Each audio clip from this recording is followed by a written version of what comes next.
Welcome back there, friends. Wow, we had ourselves an engaging opening first map here in the Swiss stage. I'm Shift, this is Ash, you're you, and we're watching some absolutely thrilling Valorant to this point. A couple of different compositions leading to maybe an inference on our side of how the game is going to play out, and I won't say 100% confidence here, Ash, but I feel like we got something that was not necessarily as stereotypical as we would have expected based on the comps we got, but it didn't make it any less thrilling at the end of it. An overtime affair, 15-13 TV take the opener. Oh, absolutely not. I think that, the big thing was that we were expecting that this was going to be one of our closer matches for day one of Swiss. And it was a lot closer than we expected it to be. It was quite the back and forth here. Both these teams, I think, looked quite decent and pretty good actually on the defense. And it came down to a lot of those shifts on those attacking rounds where Hikimorei, I think you look towards the fact that they managed to get, 6 out of 6 of those post plants was massive for them, all things considered. And then for TTV, I think they had the idea, when it came down to trying to find the pacing on the attacking side, and Hikimorei were able to get the read on that. But the adaptations, they came through just in the nick of time. Yeah, absolutely the case. And now you take a look kind of at the individual performers. I will say, kind of reflecting back on this map, I actually give a lot more credit to what Sia was able to do to kind of keep Hikimorei involved in a couple of rounds that you would not have expected that they were going to be. We're on the other side, we kind of talked about it at the very top, maybe like 5-6 rounds in, where Leah and Irene were really putting their utility all over the map and helping out their teammates, in particular Inui, as really kind of taking advantage of that. So I think when it comes down to looking at how the support quote-unquote agents were helping out their duelists and helping out in terms of initiation, definitely felt like TV were catching an edge. It was a lot of hero moments. I mean, you kind of saw it there on the end of the first map statistical graphic, like 17 first bloods for TV. So they were coming out, at least finding advantages early, and it did resort into a number of clutches that had to come through for Hikimorei. But all things told, it's still overtime, it's still thrilling, and now we go to map number 2, which is Hikimorei's selection. Looking at Lotus, I think we were talking about this in the pre-match setup. I definitely think that in terms of an early season matchup on a map like Lotus, the general rule of thumb that I've found is that the team that picks it really trusts their ability to initiate cleanly. So that's going to have to be a staple here in my mind of looking at this Hikimorei squad. Yeah, and I think that that's a huge shout for you to be making here, right? Because it's been a lot of success that Hikimorei has been able to find on Lotus, not even only during, stage 1, but during kickoff as well. It was one of their better maps here, and they are comfortable on both sides and actually have quite a strong defense, which I think is, what you're gonna have to keep an eye out on for the side of TV, who, they've had, some close matches here on Lotus, a lot of their success coming out on the attacking side, as to be expected. But when you're going up against a Hikimorei who have like a 79% win rate on defense, you've got a little bit more of your work cut out for you. We'll see how things unfold here. Also important to note that the pistols, I would say, again, for Hikimorei, kind of got them through that first half. Will that be the staple here kind of again? Again, it's kind of hard to say, but I think the biggest thing about this is, again, the qualifiers, whether it was in the first or second attempt at it, was a very small sample size at what we're likely to expect from these squads, in terms of not just like what agents they like to play, but also the rehearsal of which maps are more favored for them compared to others. But looking at just how the map unfolded in map number 1, first blood concentration has been strong for TV. I think the thing that's missing for them had been their ability to turn a 5v4 into a clean setup, into a clean execute. Again, just talking about the clutch ability of a Hikimorei. On a map that has 3 sites, if you're finding first bloods, there's no excuse. You better be able to get into a site and get a spike plant down. That has got to be rule number 1 as we're looking at TV on offense. Yeah, I think that the other thing too is you're talking about those first bloods, and I feel like, on Ascent, it was a different question of how much setup ability there was for Colby versus Ennui. For Ennui, having 10 out of those 17 first bloods that we're talking about, it was massive because of the fact that they had not just Leah and Irene, but also even Mizu throwing out those paranoias, just so much setup util for that jet. But now that we're heading on towards Lotus, the comps look, if we're going to be seeing what we've seen historically from both of these teams, the same. And I think that's a bigger test and trial between these two teams because they're going to be playing on even ground in that sense. The only difference is going to be that Clove versus the Omen if no changes end up coming through to these compositions, where there is a little bit of a trade-off in that as well, right? Omen does give that kind of like slight additional setup ability with the paranoia to try and help create that space for Henri to go through. But then at the same time, you've got an Aerie who is honestly fragging out quite well on Lotus or on Ascent, and then going onto that Clove pick that will just continue to enable her to continue to play at that kind of level where she was getting a lot of those multi-kills, and you can be much more rewarded for it on that Clove and a little less punished in the sense with that pick-me-up. Yeah, I think that, you know, the biggest thing is it's more staying power when you've got the ability to kind of, again, capitalize on eliminations that you find as Clove without sacrificing, you know, smoke and control ability, but losing out on the ability to take away line of sights. I think that's, again, you just kind of, you trade one for the other. Good breakdown there as we're waiting for Agent Select to kind of pop up here for us on Lotus. I know a lot of fans out there of the TV squad, appropriately named, as the streams have been popping. First tournament experience, I think, for most of them that are playing. I mean, at least in structured form. And here we go. We're taking a look at it. We're going to get the Vice in the mix plus the Tejo. So no Clove here. It's going to be mirror matchups in the mix. So this, I always like to say, whenever we see a mirror matchup, you know, you kind of throw the book out. And this is just going to be a square up of just who's better on the map. Yeah, it really is going to be with that head-to-head, right? But actually going to be the full mirror matchup like we were talking about. Not even going to see the Clove pick coming out, going for a little bit of a safer pick with that Omen. I'm excited to see this head-to-head. It'll be fun, I think, also witnessing like the Ennui versus the Colby head-to-head on this Raze here as well. They had very different kind of play styles, it felt like, on those duelists. Granted, the kits of the Jet versus the Waylay are kind of almost polar opposites in a sense, because you know, with the Waylay you get to dash in, but then you also get to dash back out afterwards. Meanwhile, you're kind of like forced to stay in. So curious to see how the Space Makers are going to impact this particular matchup with mirrored kits. Yeah, I think the other side of this, and this is just, again, for all of you Giga nerds out there that just love talking about agent comps, you're going to, again, I think, be thinking the same things we are. You know, looking at TV and their, I would say, like, lack of conviction on execute from Ascent. You can't have that with this composition because there really is no backup. You know, you are going to throw your utility in, and then there's going to be some level of getting your Raze as deep as possible into sight. You don't have the ability of like halfway doing it, you know, kind of playing a lurk and then trying to halfway commit. It's going to have to be everything all at once. Like, it often comes down to what we've often seen on this map is like, you throw the kitchen sink and you commit to that. So there's, I think, kind of another disciplinary thing I'm looking forward to in this first half from TV's perspective. Make sure you use your fault lines, your paranoias together. Let Ennui jump in, find the space, trust their individual skill, and then you follow behind it, get yourself a post point. That has to happen. Yeah, I definitely agree. I think also just keeping in mind that both these teams are going to be running the Vice, I have high expectations that they should be equally prepared to deal with that Vice utility on either side as well. The awareness of, you know, baiting it, looking to bait that wall out, knowing how to deal with that Sentinel util and not how letting it, you know, isolate those players on site and whatnot. So keeping that in mind here for both sides. And the high-low setup already. Towards C, no wall in sight though. It's just going to be the slow as well as the flash. Yeah, the offensive Vice wall is over towards A main.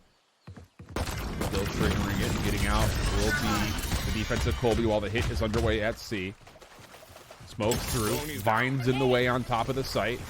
Paint shells to be sent over towards Waterfall, and Yui is just going to try to run on through. Good right click from Sia. Traded out Irene for the plant. We go 4v4.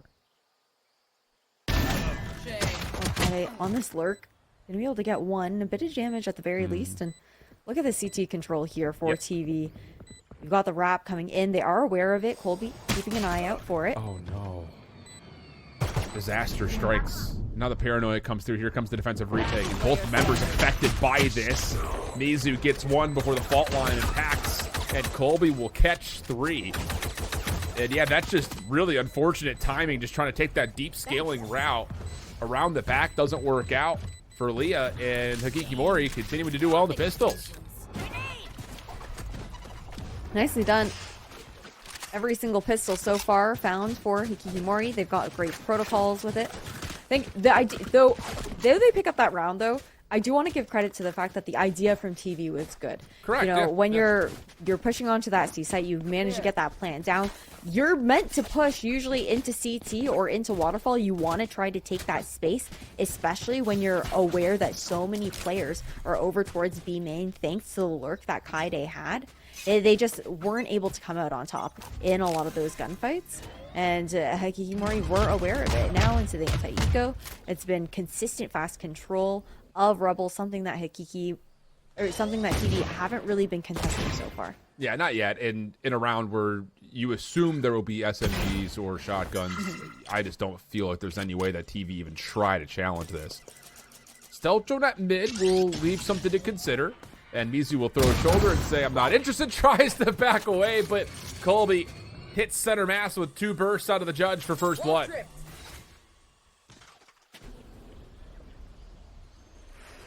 Wall not even able to give that passive information anymore, having been pushed up so far. And there's not too much you can do. I mean, it's a death trap here on that C site, right? Sia's just going to keep pushing forward. You can tell, feeling good after that last map that we saw, really warmed up to it. I want to say like a quarter into Ascent, and she's been firing ever since. Oh, absolutely. And I will say, you give Sia the ability to play off of flashes, razor vines, shear walls. Well, I was about to say, there's not going to be many gunfights that I'm not going to favor her in, but there, a battle that seems like it should have been a freebie doesn't fully come through. Kaide just trying to catch one more, but not going to be able to as the Hikimorei comfortably take the anti-eco.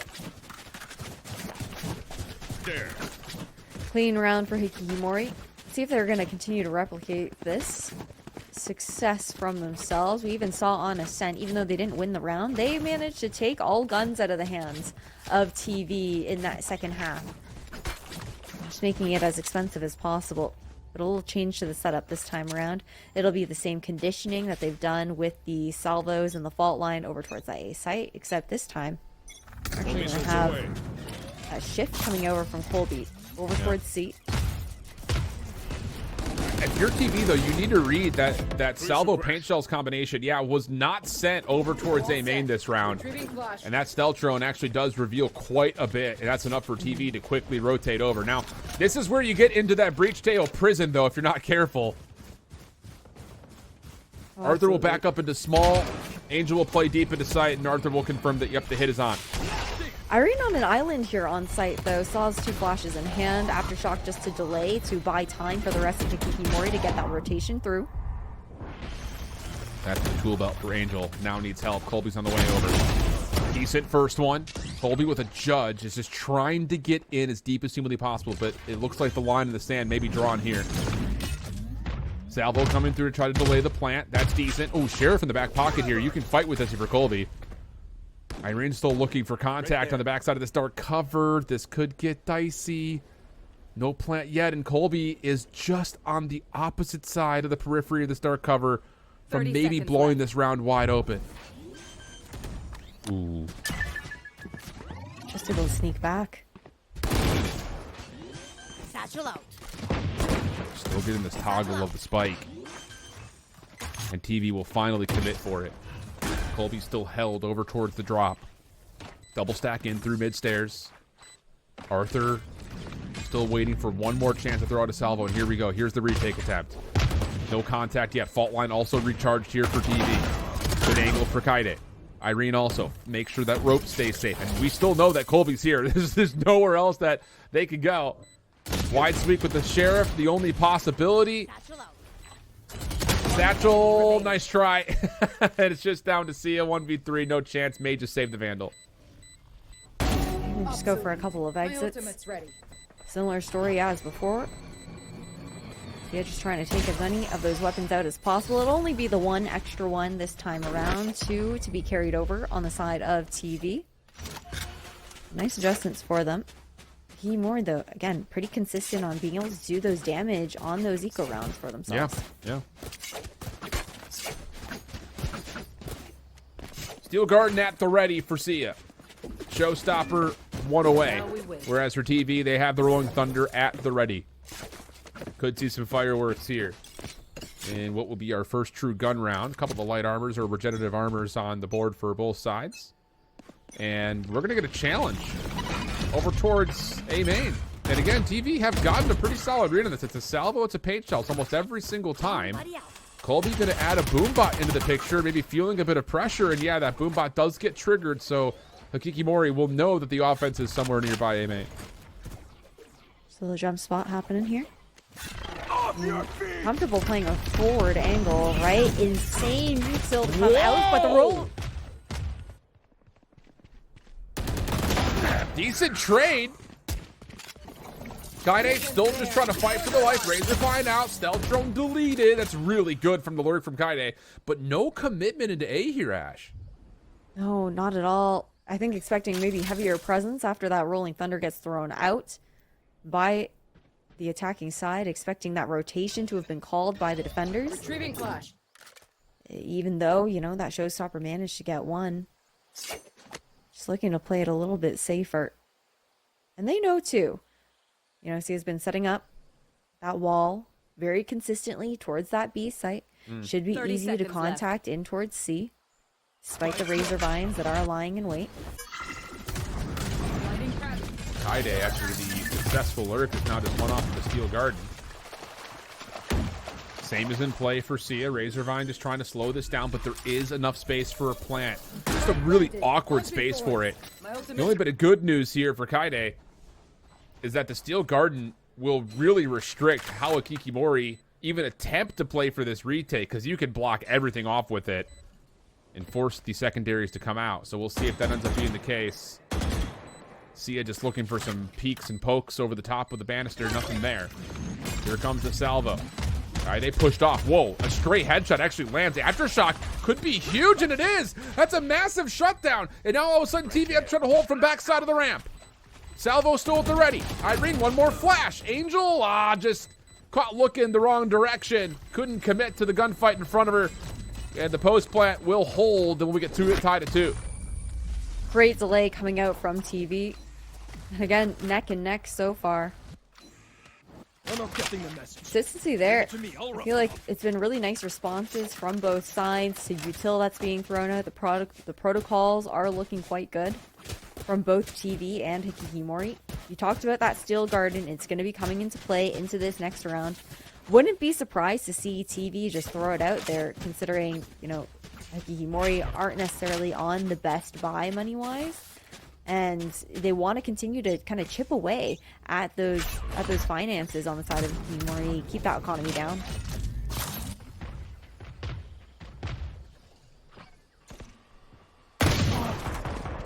Good first contact from Ari. Mizu looking for a follow-up. Good fault line to set that up. That's absolutely well done. So you're going to be able to connect and turn this into a 4v3 if you are TV. Smoke to block off waterfall, but it's Sia on the backside of the site. Playing away from the dark cover. That's enough for the first. Trying to hold the same angle. Flash is deterring the ability to stay on site, though. Regardless of it, it's a 3v3. Steel Garden coming through. Rolling Thunder also spent. It's getting messy on top of the C site, and the spike has not been allowed to be planted yet, as there's a follow-up paint shells that continues to plague this back ramp setup. I don't necessarily know that 2 players are still on site here, though. Cut noise on the side of TV. Fault line will reveal the location of at least one. One enemy remaining. Oh, and how about that? That's one way of doing it. After all the utility exchanges hands, it's all about throwing hands. And TV come away with the last 3 eliminations, all of it just on contact, front side of waterfall. Yeah, nicely done. Whole round riding on the shoulders of Mizu there on the side of TV. Started out with those initial 2 picks over towards B. A great response considering that Kaide had fallen outside of that B main lurk. And being able to bring back numbers for the side of TV. I think something that we've consistently kind of give them kudos for here as well, Shift, is that util usage. We talked about, you know, that fault line that you mentioned being thrown out. I think those combinations have been deadly out from TV when it comes to those comms too. Oh, Rose actually just flashed over towards C mound. Didn't see anyone, and now the contact play up being called here from TV.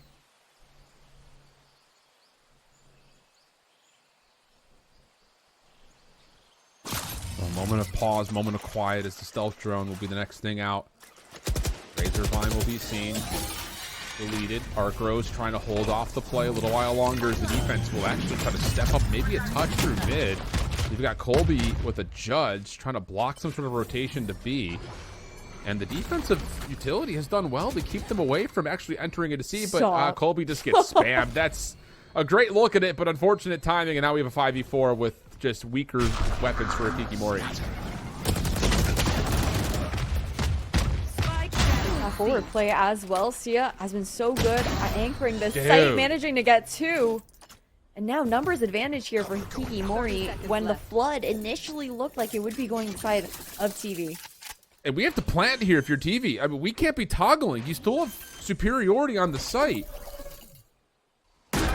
So that little bit of extra time will allow Angel to be a part of the play here at Waterfall. And the post plant for TV is just going to stick to being on site here. Paranoia sent out. Here comes the effort through Waterfall. Follow-up flash. It does affect Mizu. Here comes the check. This time Sia not quite able to connect, but Airy follows up with the Guardian, leaving it just down to Kaide for the 1v2. First one seen. Connection is good. Now on the 1v1 with Angel. Ania's seen. Sheriff could still be scary here. Guardian picked up for Angel, looking for the long wide swing, and Angel come on. able to find the clutch. It's another one for Hikimorei that just feels like it shouldn't happen, but it does, and we're tied at 3. Great retake coming in. You've got to really give a lot of credit to Sia for even getting those initial 2 picks when TTV were trying to get onto that site. And then you've also got Angel, who's been so consistent, feels like, with that util coming in as well. There was so much util for Hikimorei to actually go for that retake, whether it was flashes, the fault lines to come in. And a timeout to now be called here from TV.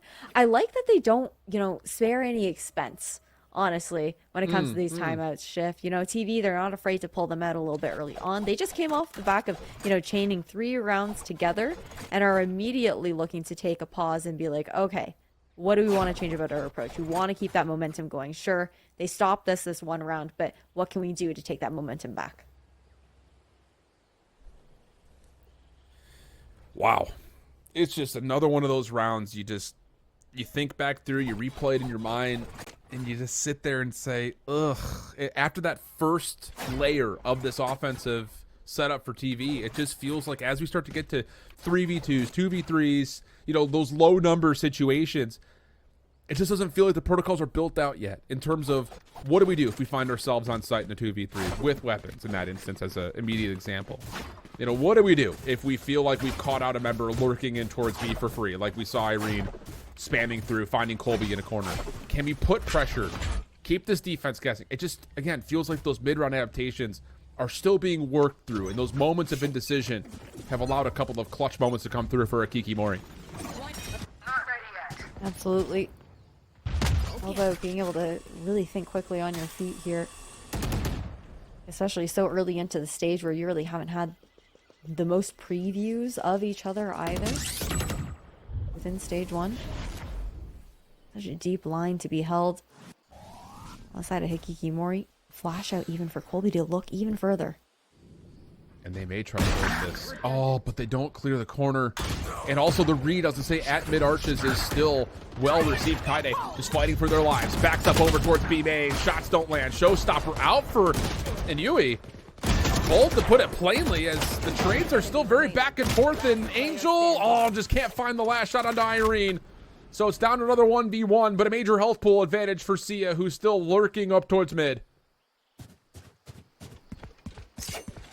A walk up here as well.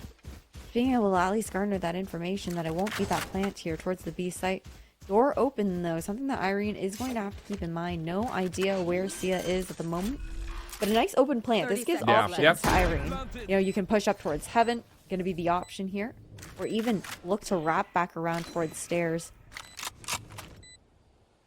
Still got the flash in hand here for Sia. For Irene, you've got a flash, you've got a stun available. The timing should be good on the stairs wrap. Not ready yet. Sia has just got to be thinking, I've got the health advantage. Let me see if I can run it down. Kind of baits the Arcros over towards tree side, saying, hey, look at me, I'm clearing that out. Not the case whatsoever. And Sia will find the 1v1 clutch up as Hikimorei now find an advantage early on in this map and have put some financial concerns immediately into the conversation of TV's next offensive round. I mean, it was a nice try, but it was just such great awareness coming out from Sia, being aware of that plant. You talked about the bait with the arc rows, but you know, even aside from that, just knowing that, okay, with that plant spot, you've got the expectation that 9 times out of 10, that player has pushed up towards heaven, is probably clearing out towards CT to get a better read on where the retake is coming from in that 1v1 to try and catch off that timing. We talked about the money situation here. Not looking great for TV, but we also have seen, you know, a couple game changer sheriffs moments on Ascent. For real. So you really can't count the team out just because of the buy. When do we get that game changer sheriff skin? Because we need it. That's what I'm saying. Champs this year? Have to have Hint, it. hint. Wink, wink. Here in the way of this play. And U8 will just trigger it. And then it'll be a full flood over towards tree where they're going to be at with a rose and a razor vine.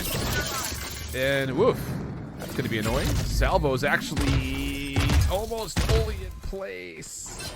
And UI not really affected by it too much, though, and the full flood continues. Onto the A site we go, but Sia up top at ropes finds the first, and Colby's playing from a very elevated position. The Armageddon also coming down. Irene is dead to rights. And this should be a pretty comfortable retake. That. What? Hello? A little ahead on that one. I don't think we quite, you know, noticed that we were still gonna get caught in it. Little fumbles, but it's okay. Still a winnable round here for Hikimorei.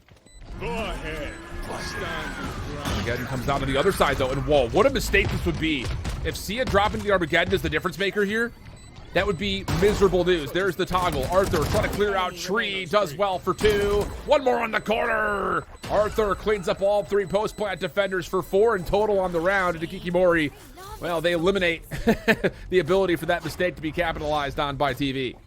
You say 4, I say 5. That's fair. Who's counting?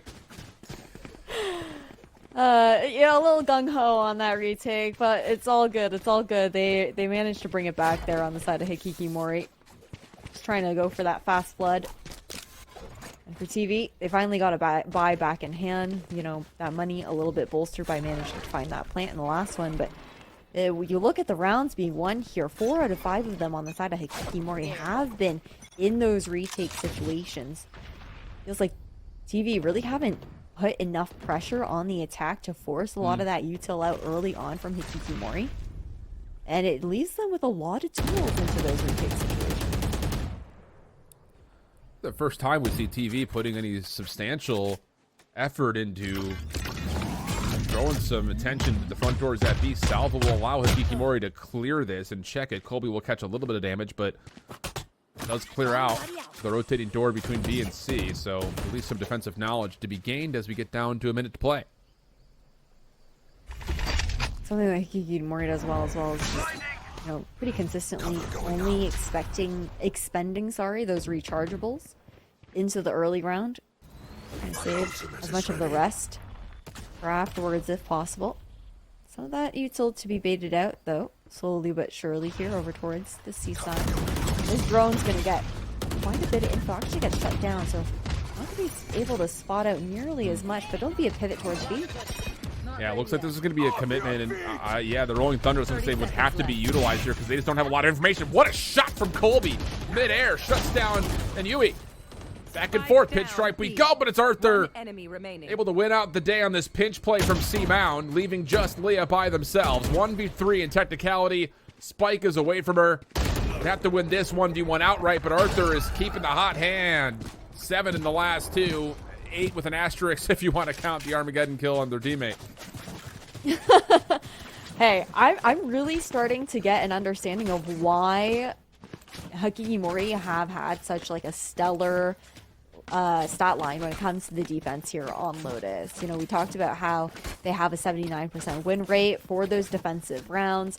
I was curious to see, you know, are those going to be mostly retake situations? Are they going to be mostly, you know, just kind of winning things out? And historically, it has been that retake, and they're able to very consistently, I think, show this side for themselves once again. Well, this will work. Little aggression being showcased over towards B main, and Colby's looking for them all. There's 4. Do they read the 5th? No, the salvo in the corner at Pillars will finalize Leah, and it's a 7-3 count heading into round number 11. It's a fast one on the side of Hikimorei. You know, I'm talking about the retakes, and then it's all of a sudden they're just going to take charge of the round, kind of change up that tempo up against side of TV, who are feeling a little bit flat, I want to say, on this attacking side. They, you know, used up one of their timeouts already. Really didn't see too much of a change off the back of it. There's a level of, like, we could talk about it as we get through this back half, especially depending on how these next 2 rounds go, but the early aggression for Hikimorei at A was never countered, and as soon as you start to read that no one's going to try to counter you there, now you can get the same job done with things like a stealth shard, for instance, in this round, and now you can get your utility going a little bit more aggressive on the other side of the map. And surely Colby will take a look at this tight corner where Leah is positioned if they even want to take a go of it. No, it's just instead going to be airy. Showstopper out. That'll clear more space, and the defense will be able to quickly commit over to the A side of the map. Yeah, so much information gets garnered. It seems like a repeat of what we saw even on Ascent. Is the same kind of approach. It really seems to be cemented in the identity of Hikimorei. Is playing that aggressive ebb and flow, that push and pull on the extremities.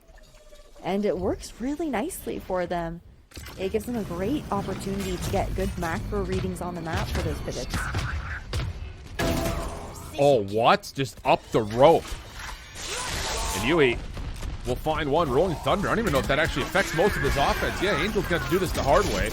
Still Garden going to come into place. Irene shuts down the play a drop. Armageddon, yeah, gets some space for Hikimorei to work with, but the follow-up flashes are still decent, or are they? Irene can't convert on what looked to be a freebie.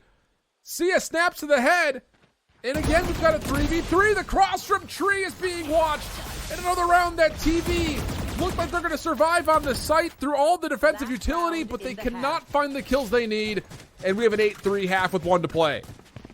The calling just looks so good on the side of Hikimorei. It really feels like they're in the heads of TV right now, who, you know, granted, they are looking for some of those adaptations, looking for some of those rotations, but you talked about the lack of pressure that we've seen over this A side, and I think that, you know, that's a big part of what makes Hikimorei feel just so comfortable with how they look to stack together and make those rotations happen. This is the first time that we're really seeing TTV head over towards A in such an aggressive manner, completely telegraphed on this map here as well. Well, and again, look at the stealth turn of the minimap. That clears out so much space through mid, so again, Hikimorei with confidence can say, yep, it's going to be a hit onto A. Paint shells are tossed in. Wow. And Yui is lucky to be alive right now. And Sia, after these paint shells dissipate, is going to be the first one to try to drop in. Boombot also coming through. Leah has to trigger onto that. And whoa! What game are we playing? On a pogo stick is Colby. Sets up their teammates for the kill. And now it's just down to Mizu and Kaide trying to hold on as best as they possibly can. In the corner, Mizu for 1. Quickly on the return, though, is Sia, who has had another great half of Valorant. 4 in the round, and a 9-3 half for Hikimorei as we swap the sides.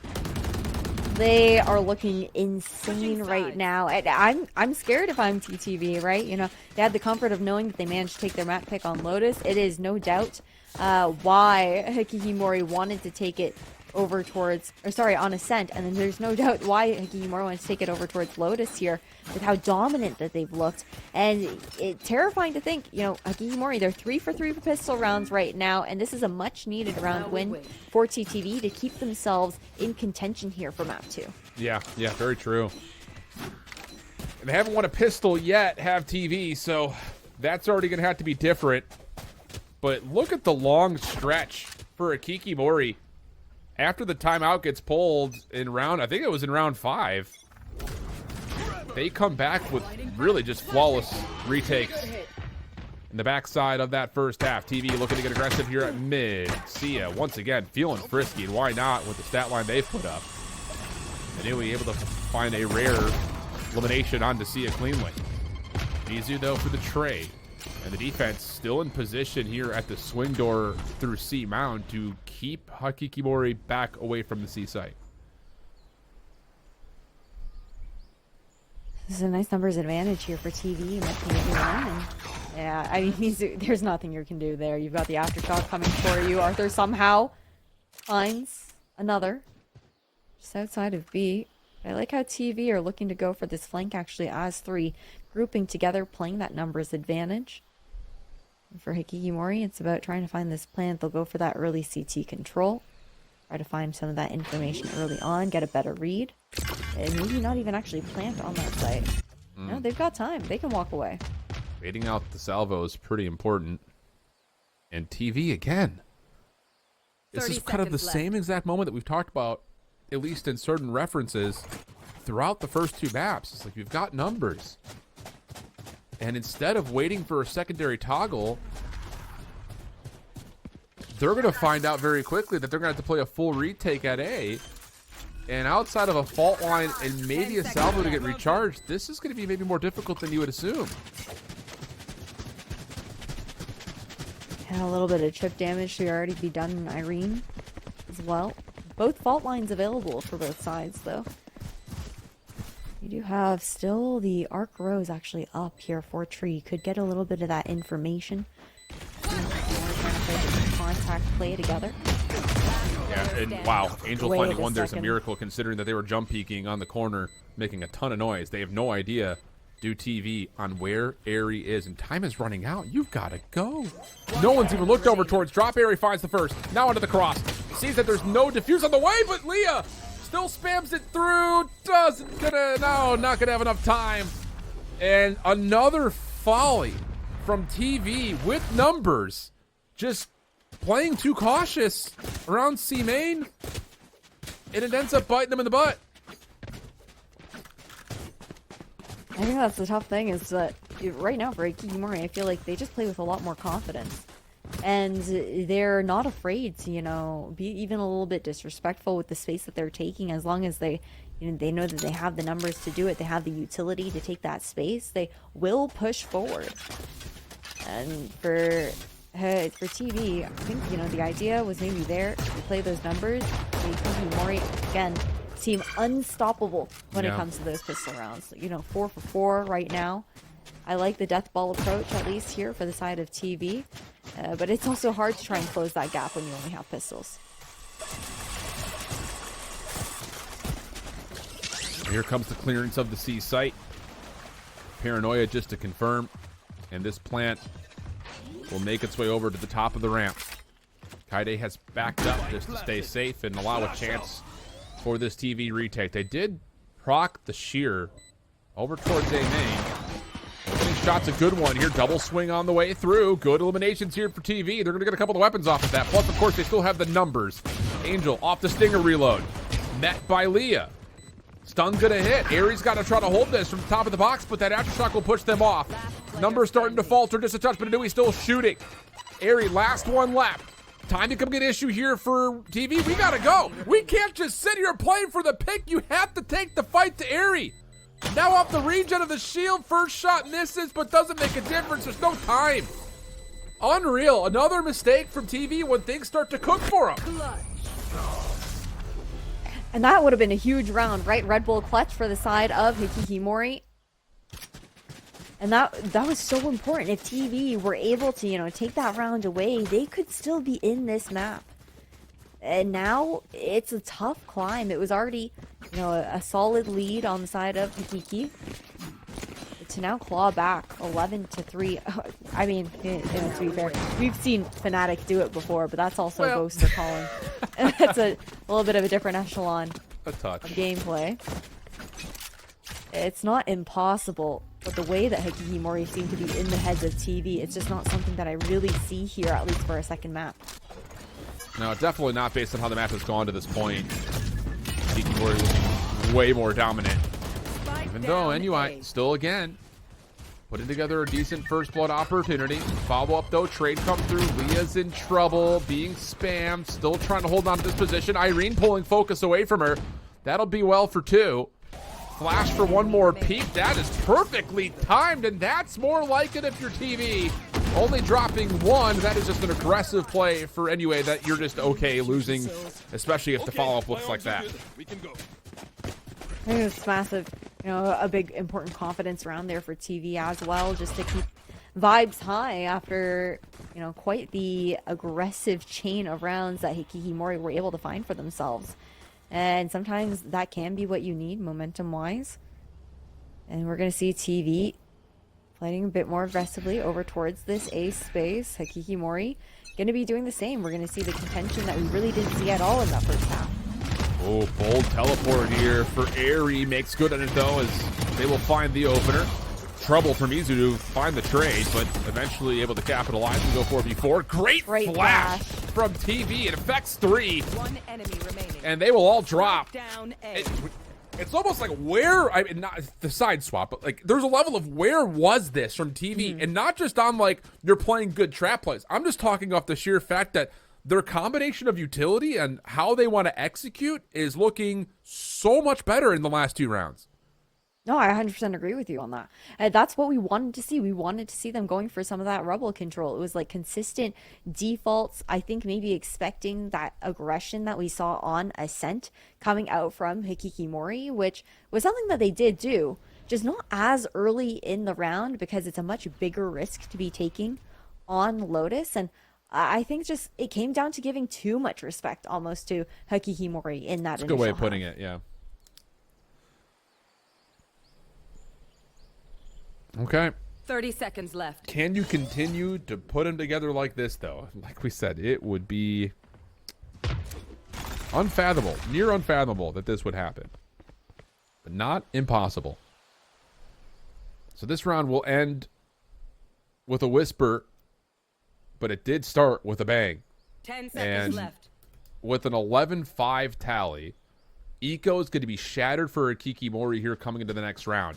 I think you got to be thinking, if you're TV, we got to try to work a little bit closer to things like the Armageddon, which that elimination helps. The death would have been fine too. But I think you need to start working and really start to talk about now, how do we want to try to cycle these ultimates to try to keep this economic advantage building for us and try to chip away at this lead little by little.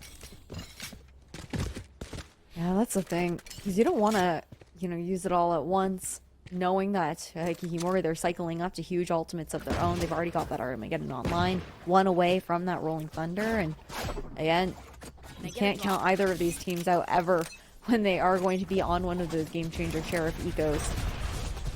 One way at the very least to be disrespected off the gate here from Hikimorei. And early scouting from Leah is going to spot out the lurk outside of A. Look at the space that TV have already garnered for themselves.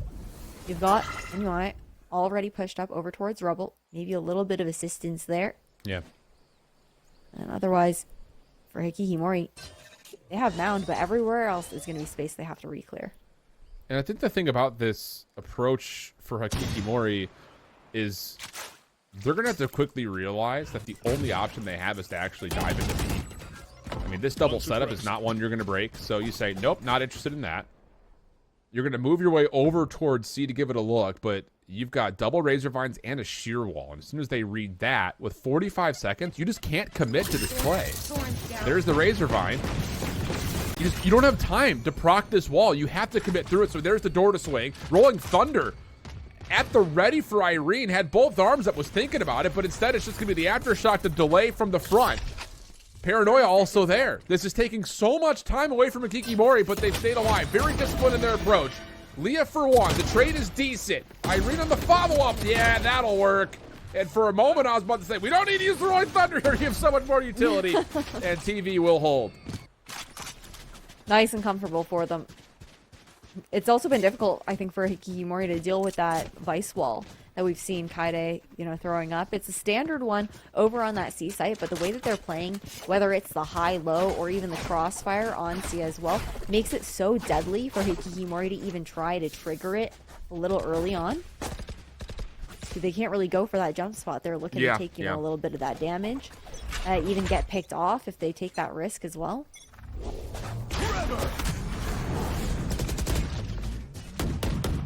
Opening salvo for Hikimorei sent to the front doors at C. Forces a dark cover to come through. Right there.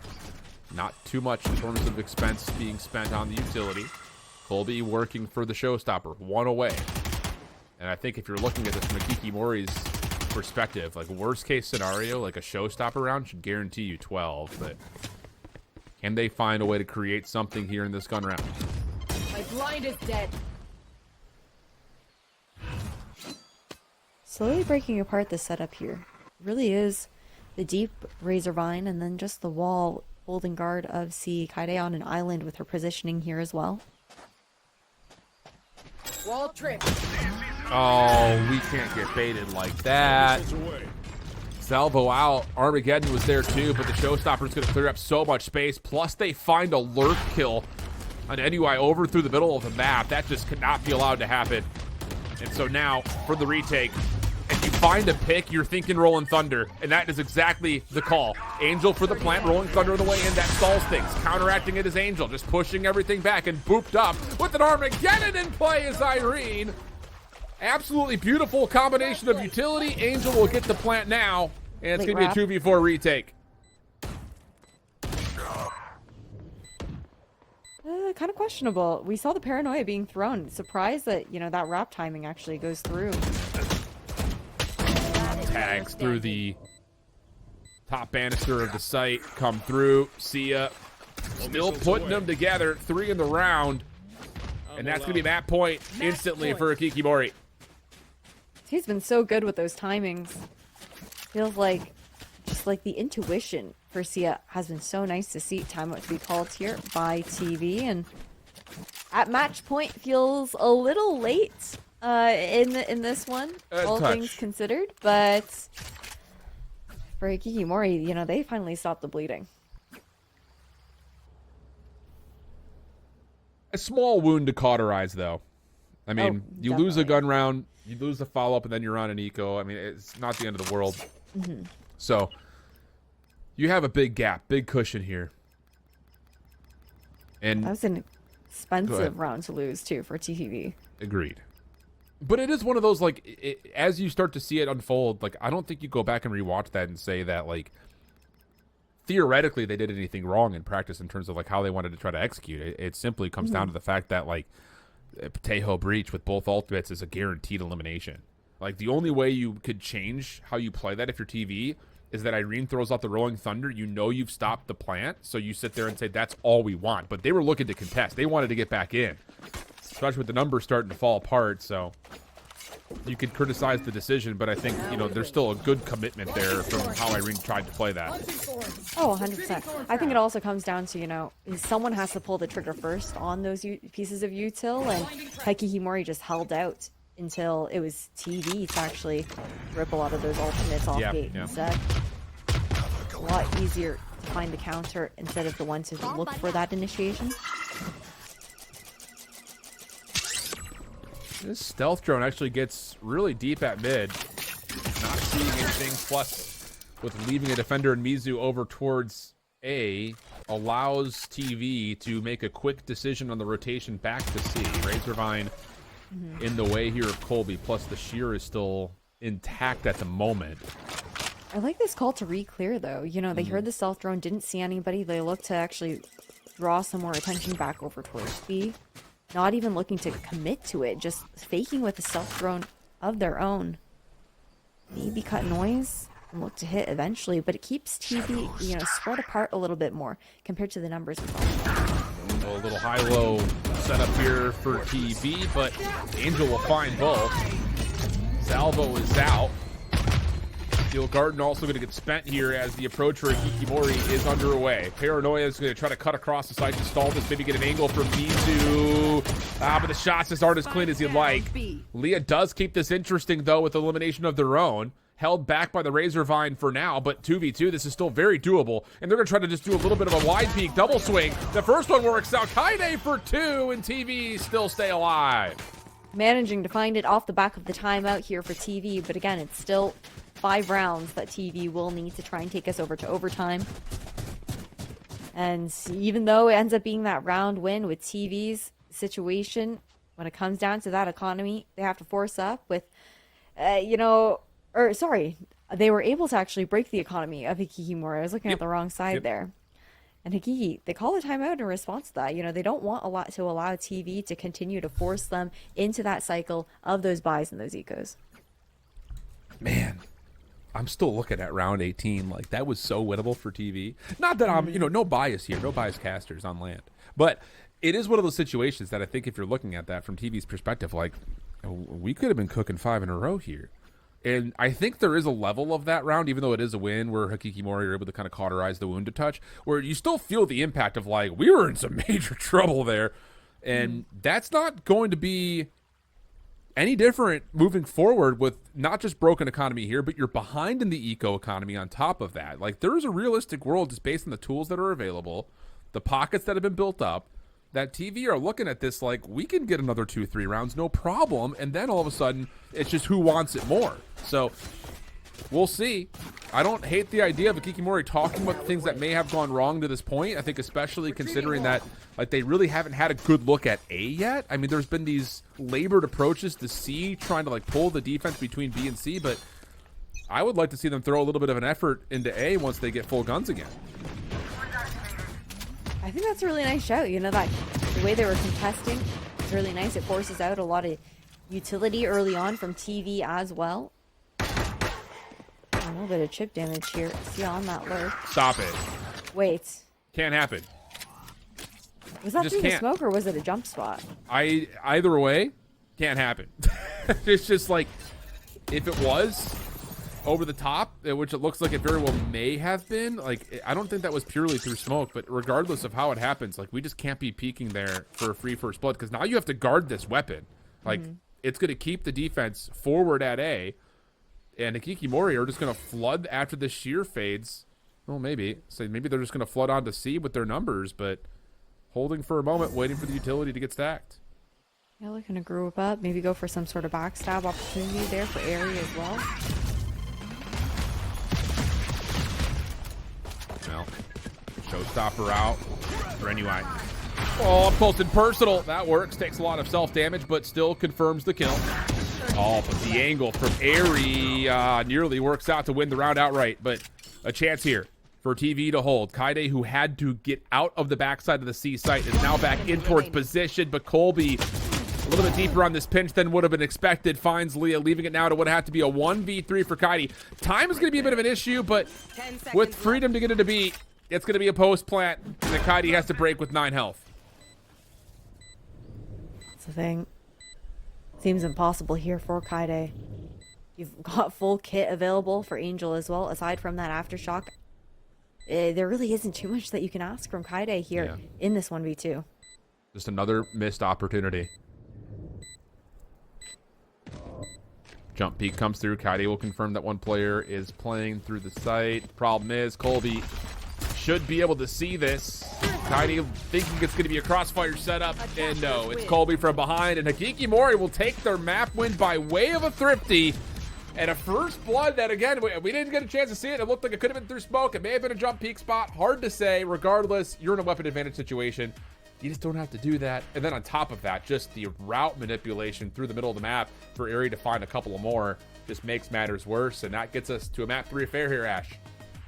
It's crazy how we got here, too. Lotus just seemed so one-sided for the most part for Hikimorei. They looked incredibly strong in that first half. And TV, there were some glimmers, I think, giving a little bit too much respect at the beginning of Lotus. I'm looking forward to seeing how things end up faring out there on Haven Shift. The decider is what's left, our opening Swiss stage, and I believe this may be the last game going on in this first block. A couple of convincing results for Wadada and Shopify Rebellion, at least reported to this point. So we're making our way through our first matches here in our opening Swiss round. We'll be back with our decider matchup on Haven right after this.